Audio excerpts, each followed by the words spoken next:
that people need to know that we're talking about this amazing book that's actually changed lives. Oh, So, and I got the story of why the question mark was there because you know, you kind of think like, what's up with that book cover? I never know what the story is with the question mark. I don't Yeah, know. or the explanation, because it leaves you kind of open to kind of get your own, I guess, exploration to through the stories. Oh, So kind of a curiosity. So, but that's what we've been doing.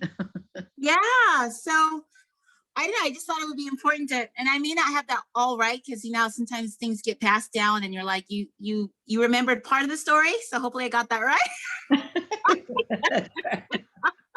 But if not, I at least got people curious, right? Let me see if I can. That's right. Yeah. That's wonderful. So this is what's inspired, by the way. This is part 2 in a very fascinating interview of just how transformation occurred in this book and actually helped, and I'm going to say this the right way, Fari.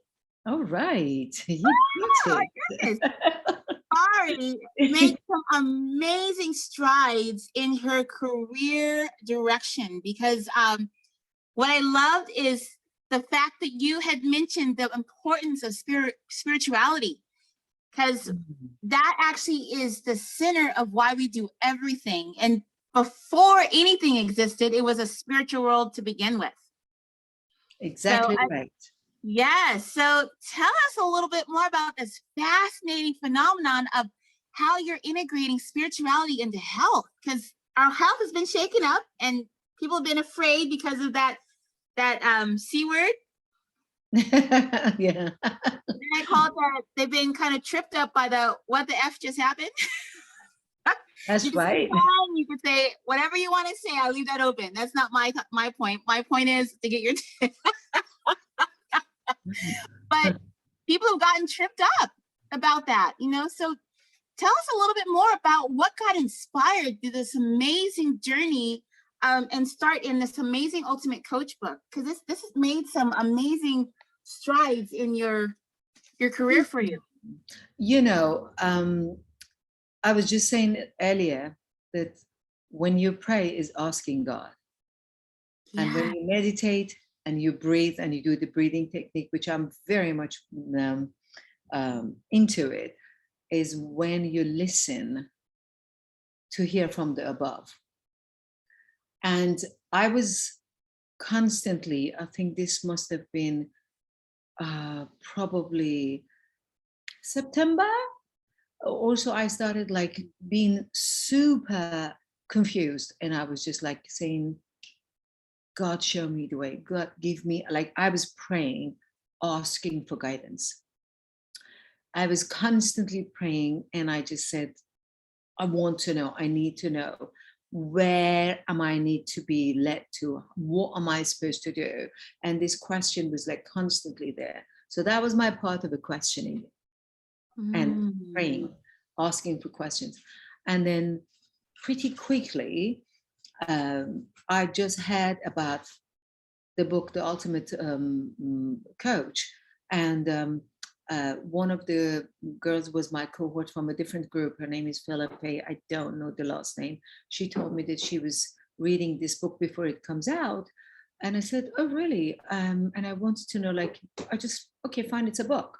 I had just finished reading the book of Byron Katie, Loving What Is. And I was just like wanting to take this to the next step.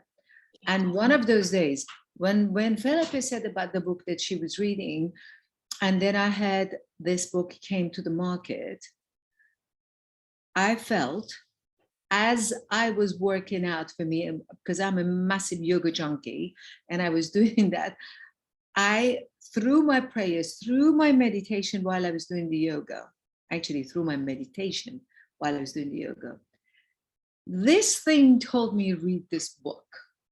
This power asked me to read the book.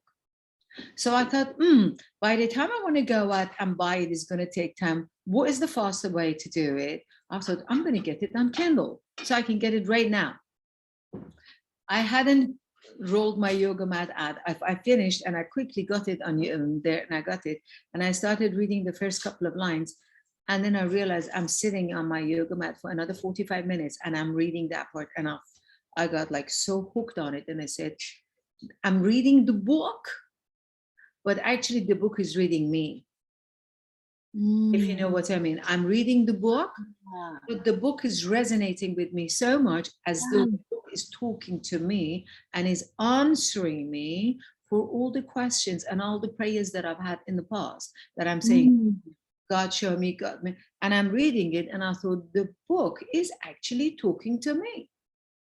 This is not a book about the storybook to read and say, okay, fine, I'm passing it on and I'm going to leave it. And say, it's something that you have to read one, or for me, one paragraph, and then I go back in again, and I go back in again, and I go back. That's why it takes me so long to finish it, because I need to understand it. I need to know in every part of it, how much can I resonate in this? How much can I be what Byron Katie said, loving what is in this book?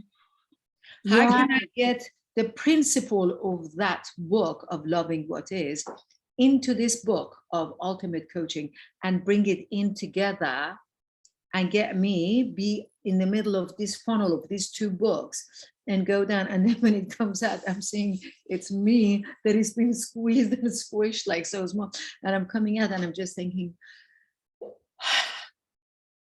you can't walk without your spirit with you. You can't talk without your spirit in it. You can't lift weights. You can't swim. You can't do anything without having your spirit in it. And then so many times it happens that I was just getting into this book and I thought, as I was reading it, I saw myself swimming and reading it. Yeah. So I got up and I went to the pool that we have, and then I started swimming and repeating all of these words to myself. It became like a recording to my head, you know, and it continues to this day. Sometimes when I write things that I said, I have problem with my sisters and brothers. I have problem with my own immediate family. What is it? Where am I going wrong? And then Steve Hardison came on one of the book reading and he said, not to me, just generally was talking, and he said, don't look at them, see them. And I just thought, how am I not looking at my sister and how am I going to see them? So this question was there for a few days until I managed to understand that I am not to look at them. I've been looking at them. I now need to see them. And then he brought it in and then he goes, okay, see the gold in it. So I'm first getting mad because this is my nature. I first have to be angry. That's what resonates with me too. I've done it all my life. So it's very hard to just say, push it aside. After 65 years, I just turned 65. So it's easier to first get mad and frustrated. Then I said, well, how do I see gold in it? What are you talking about? There is no gold in there. I'm being accused, you know, but I couldn't let go of it.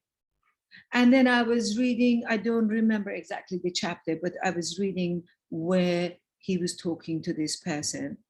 And this, some African-American guy was outside of his door and he let him to come inside, just got out of jail, and he had all these drugs, stuff, I don't remember what it was, in his pockets. And Steve said he loved him, and the police came and took him. And he saw the gold in this guy that comes out of jail. And I thought, who am I if I don't see the gold in everything that everybody else says and does that bothers me? And who do I need to be to become the person that sees the gold in everything? And who do I need to be not to look at, don't see them, don't look at them, see them? Who do I need to be not to look at them and see them? These words are very simple, but they're so profound that I have not been able to pass these two few words for the last few weeks. And I just thought, how am I going to be training or coaching people if this part is not being resolved within me? And one of the parts that I learned from the ultimate coach, from this book of being, is that where is my respect for me, that I'm carrying so much anger and frustration of everybody else? And then when I'm awful with last names, so I don't want to say Eric, the gentleman who has the starts the Facebook group. Love Home. How do you say it? Love Home? Yes, Love Home. I hope I pronounced it right. Came and wrote about how much he likes the technology. And I was reading, of course, when it was in the middle of the night and I'm having the insomnia, I'm looking at it. And then I thought, at first, I wanted to get mad that why does he like this technology? I hate it. It's bugging me. I don't learn it. It's so, and I went back to my good old Fari pattern.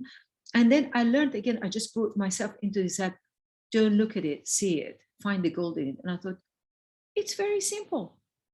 If I turn that anger and hatred and frustration for technology and turn it, oh, I love it. I need to learn more.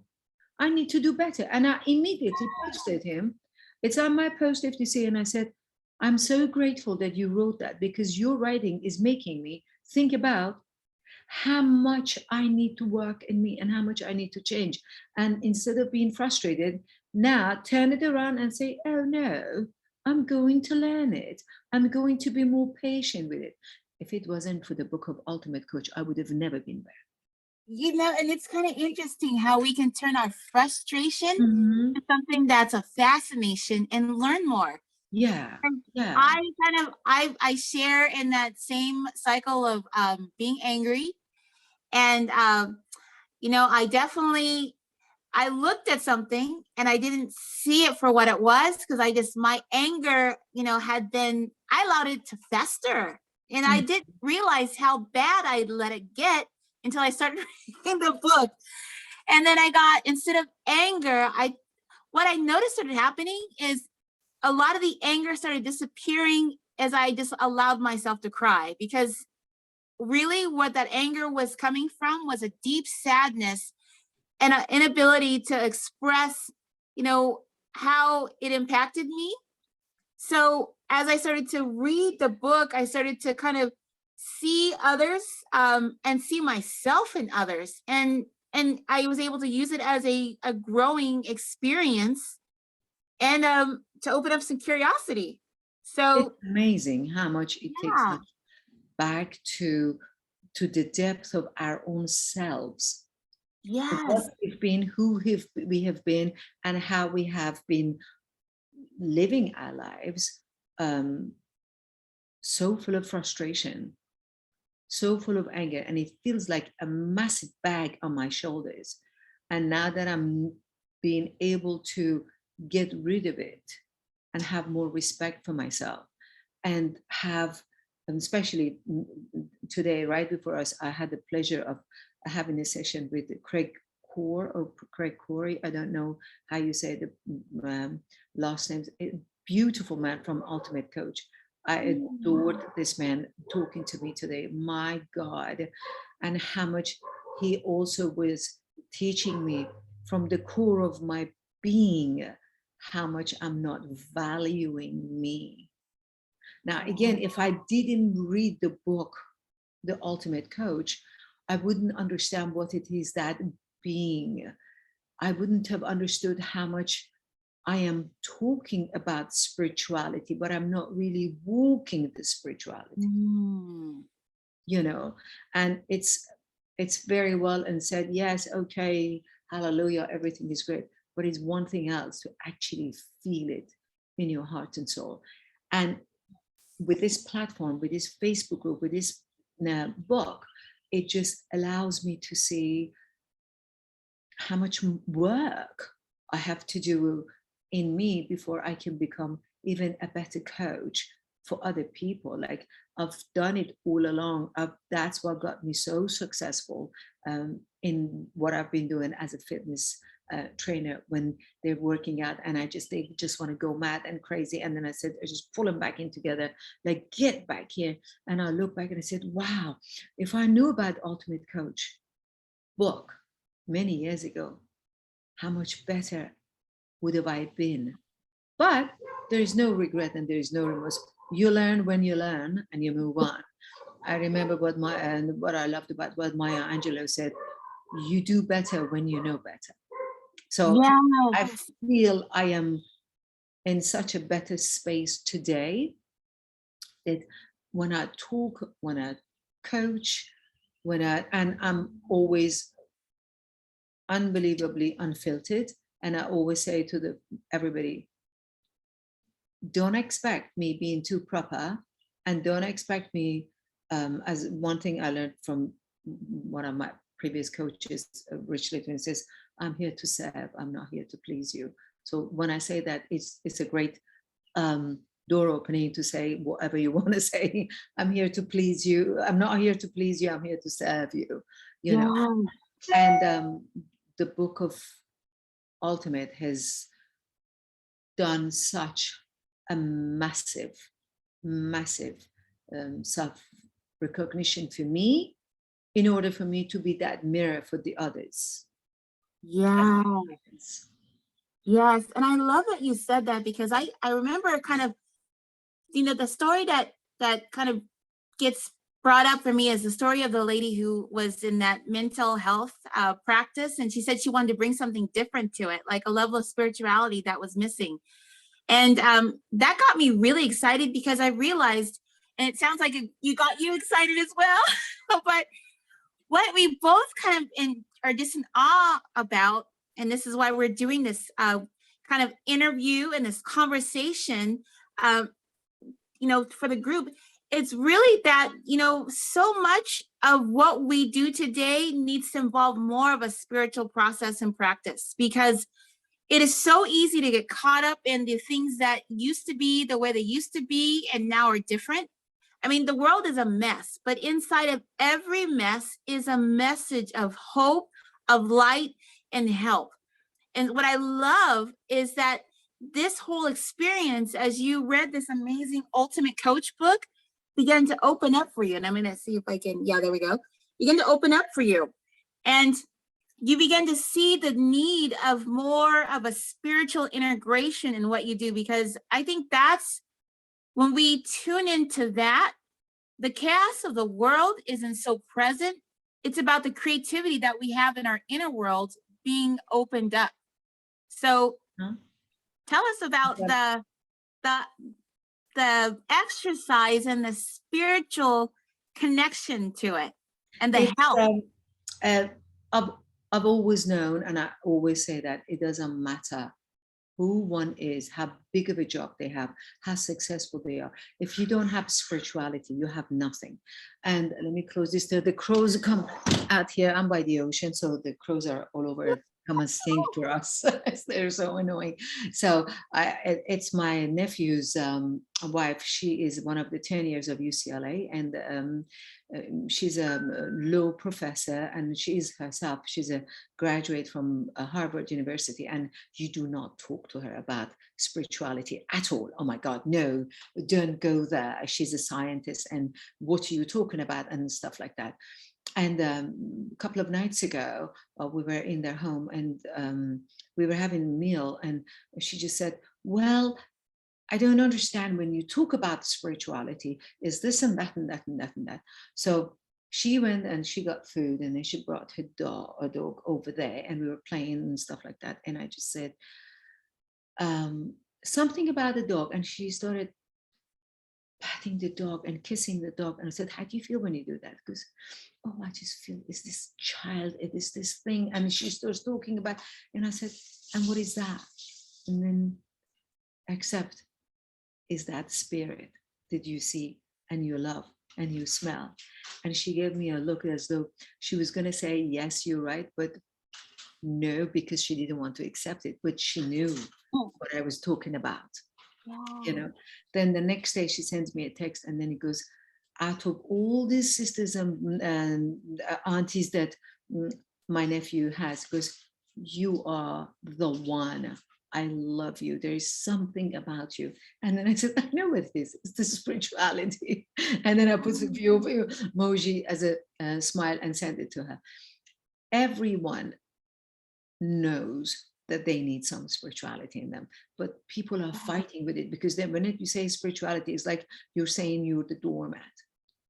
Whereas knowing there is this thing is called the spirituality, and wanting to get involved with it, and involving it in whatever we do, whether it's the workout, whether it's the driving, whether it's gardening, whatever it is that you want to do, cooking food, whatever you're doing, once you go within, that you bring, I always say the brain and the heart, there's only 18 inches space between them. But once you bring these two together and you cause this harmony between them, for whatever you say, you cannot harm anyone. You cannot steal from anyone. You cannot push anybody. You can't, you just can't do anything wrong. So your workout becomes dancing with God, dancing with yourself, dancing with the universe, and it's not a matter of me saying, okay, I'm having this time and I want to go for my prayer times. Whatever that I'm vacuuming the house and I'm in my prayer zone. I am in this dancing with my spirit. And that's what it's wonderful to learn, that this is what spirituality is. When you have that dance of you with you, or your dance with the universe, or a dance with God, it makes you feel more in one with this book of the ultimate. Then that book resonates with us better, because we're getting more within ourselves.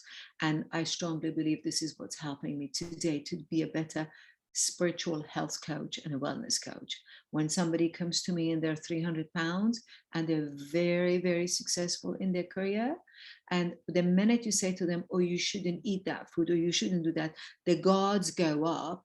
And all I said, whatever their religious belief is, and they believe, like if they believe in Jesus, I said, when you're telling me you eat that cookies and candies and chocolate and whatever that is so bad for you, if Jesus comes to your house, would you put all that junk in front of him, or would you feed him the best that there is? So are you respecting yourself less than you respect the guru that you believe in? Yes, and that's an interesting way to kind of look at things, because we are the temple. And whatever we put inside of it affects our energy, our nervous system, our ability to really hear someone and to really see someone. So, and when I say that, I also get to check myself, because I'm working on my caffeine habit. Caffeine habits, so really. But we all get Bad to work girl. on something. I know. I'm kidding. Girl gone bad, right? So, but we all have that, but we can always change it. And that's the thing, we're here to grow through that too, because I love how you pointed out, sometimes we kind of have these deep embedded habits, but there's help, and we can face it little by little. And I think what allows us to do so is the more of the understanding we have to the spiritual things and the spiritual world that's in front of us, the easier it is to kind of see, okay, you know what? I want to give my best and be of service in the best way I can. So what do I need to do to make that work? So, and I think if we're asking not only ourselves, but our God, our higher power, however people want to, work that out, he'll give us the answers, and he gives it to us through people just like yourself. So I really appreciate what you learned and what you picked up. And I think the reason why we gelled, because we have that spiritual force within us that just kind of makes us magnets to each other. That's right. That is so true. Yes. So stay tuned. There'll be more with Farah, or Fari, by the way, because I love saying things the right way. Because this is just the beginning of really open up possibility for people as they really explore the spiritual side of life. Because before all this was here, everything was spiritual. And then we came into the picture. All right. So You might as well marry the two together and actually have an extraordinary life. Why That's not? so true. And I just can't thank enough Steve Hardison and his beautiful wife, Amy, that Yes. they wrote this, they made this platform for people like me, that they wanted to become better and they wanted to do better and be a better service. Well, I didn't know where to go. I needed to have a home. I needed to have a foundation. I was in a group, different groups in the past, but it was nothing close to this. I mean, I've given up all of it, and this is my sanctuary. Yes. Like when I get like miserable or whatever, I just like, Yeah. okay, let me just hop into Facebook group Ultimate Coach and see what do I see, what do I get. And it's brilliant. It's just so life-giving, and I am so grateful for it. I think that's what's different about this group. And even like I'm taking the example I'm getting in this group, and I'm wanting to have this spill over into other things that I do Facebook wise, because you can actually feel the spirit through the group. You can feel that the spirit of generosity, 100%. the spirit of adventure. You can feel it through the group, and that you most of the time you don't have that. I mean, I don't even know if I'm putting it in the right words, but you can feel it, which is so different, distinctly different than what's out there. It's not just a group. It's a family. It is definitely a family. And I loved whoever created Family, which is the friends and family. Yes. That was, you know what? Brent actually created that. Who did? Brent. Oh, okay. The Brent cell phone company. And I thought, I love that saying, but if there was one thing I didn't like was their service. Oh, really? It was just so brilliant. I mean, yes, it was, because that's really what this is. You feel that family. And so I want to invite more to connect with you as their family, just to get more insight and a spiritual understanding about how they can invite more of a spiritual kind of involvement in their life. Because really, at the end of the day, we started spiritual before we even went this way of like human beings entering the planet. So it never hurts to go back to the beginning and really get a sense of how to develop more of that in your life. And it can spill over into your fitness. It can spill over into your family. It can spill over into your finances. You choose, but just learn what it is and embrace it and embody it and have some fun while you're at it. Right? Amen. So, amen. Yes. And so well. Farah can help you fulfill on that. So here's your friend, Farah, and launching something amazing that's helping make an amazing difference in the world. And I want to invite you to get to know her. So thank you so much for doing this. You're so welcome. Thank you for coming on. I call this Mr. Rogers Neighborhood, but I think I'm going to call it Mrs. Rogers Neighborhood. Yeah, Mrs. I like that. Yeah, I'm going to go. It's a beautiful day in the neighborhood. That's wonderful. Thank you, sweetheart. That's lovely. I just love you, and I'm so excited about our families getting together and really kind of exploring some amazing possibilities. And and stay tuned, because we got an amazing chocolate cake being made, and it's actually calorie free. Oh wow! I want that every day. It's going to be calorie free, and it's going to help them amp up a delicious flavor of spirituality in their life. So Amen. You won't feel it on the hips. You won't feel it in the bosoms. You'll feel it in your life. So it'll feel it in your heart. You feel it in your heart. Yes. Absolutely. That's the first place you'll feel it. And that's the best place to feel it too. That's right. That's wonderful. Thank you for who you are. And I am going to stop my recording here. And let's see. I'm learning about all my little